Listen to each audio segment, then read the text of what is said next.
officially in day 7 of the shutdown. And just a few moments ago, I spoke with House Minority Leader Jeffries of New York. Watch this. Leader Jeffries, thank you for joining me. We are now in day 7 of the shutdown. A week from now, military paychecks could be missed. There are already travel disruptions and a host of other problems. Where are we on ending this thing? Well, good evening. Great to be with you. As House Democrats, along with Senate Democrats, we've continued to make clear we'll sit down with anyone, anytime, any place, including the president.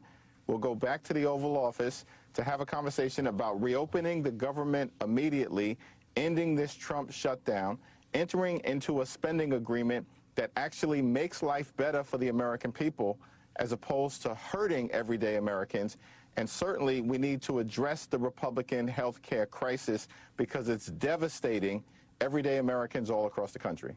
Even if Republicans come to the negotiating table, is there any point in agreeing to anything without a binding agreement that the White House actually spends the money?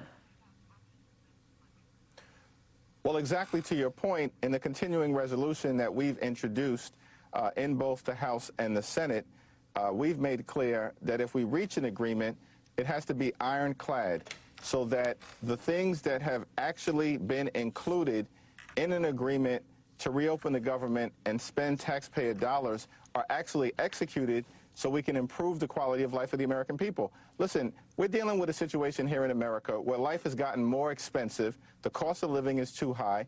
Donald Trump promised to lower costs on day 1. Costs aren't going down, they're going up. And because of the Republican refusal to extend the Affordable Care Act tax credits, we know for tens of millions of Americans across the country, their premiums, co-pays, and deductibles are about to go up. That should not be the case here in America, the wealthiest country in the history of the world.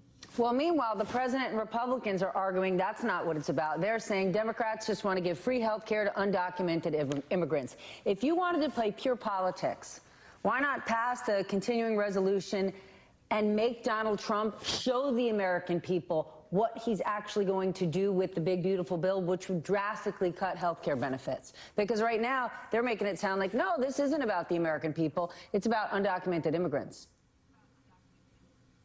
Yeah, this is not politics. This is personal for all of us in fighting hard to make sure that the American people can actually go see a doctor when they're sick, that their hospitals and nursing homes and community-based health clinics don't continue to close, which is a consequence of the one big ugly bill. In fact, with that piece of legislation, that toxic, extreme piece of legislation, Republicans enacted the largest cut to Medicaid in American history. They also ripped food from the mouths of hungry children, and all of this was done so that they could provide massive tax breaks that are now permanent to their billionaire donors.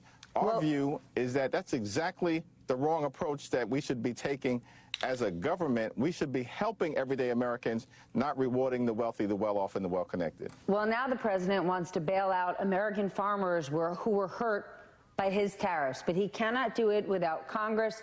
There is no money to bail them out without congressional approval. Could this be an opening for negotiating with Republicans? Well, Republicans are going to have to decide that they want to act in good faith. And what we've seen, unfortunately, from congressional Republicans from the very beginning of this administration is that they don't function like a separate and co-equal branch of government. Instead, they've served as a rubber stamp for Donald Trump's extreme agenda. And they're hurting their own people. This is one of the reasons why we believe we have to address the Republican health care crisis, and we need to do it now. We know farmers and veterans and federal employees, everyday Americans, working class Americans, middle class Americans, they've all been hurt by these toxic and extreme Republican policies from the very beginning of this administration. This is an opportunity for Republicans in the House and the Senate to finally decide to actually be there for the people that they represent. Unfortunately, we're not holding our breath. Yes, sir. I can hold my breath or nod and say yes, yes, yes. But what is the leverage point that's going to make them play ball? Speaker Johnson says he's opening to passing legislation that would pay the troops and air traffic controllers during the shutdown. Is that something you guys would consider? Well, certainly it's been the case that there's always been efforts to provide support for our military troops, even in the context of a government shutdown. And there are several members of the House Democratic Caucus who are, in fact, leading that effort. But we do need partners on the other side of the aisle who are willing to abandon their extremism and do the right thing for the American people. What we've seen instead is that House Republicans, as we speak right now, Stephanie, are on vacation. House Democrats are on duty. Republicans are scattered all across the country. They canceled votes last week. They canceled votes this week. Donald Trump spent the weekend on the golf course, and they haven't gotten serious about reopening the government that they've shut down, and that's unfortunate. That's one of the reasons why we remain in this situation.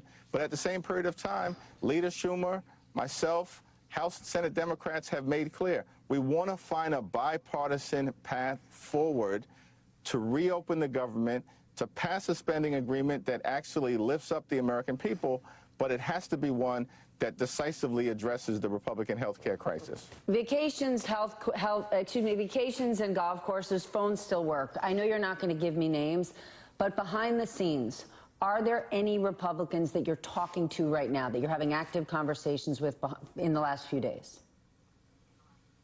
You know, unfortunately, they went radio silent after the Oval Office meeting last week, and there still haven't been any meaningful conversations with Republicans, either in the House or in the Senate. I think their approach was just to try to continue to put the same bill forward, a partisan Republican spending bill that we've repeatedly made clear we won't support because it guts the health care of the American people.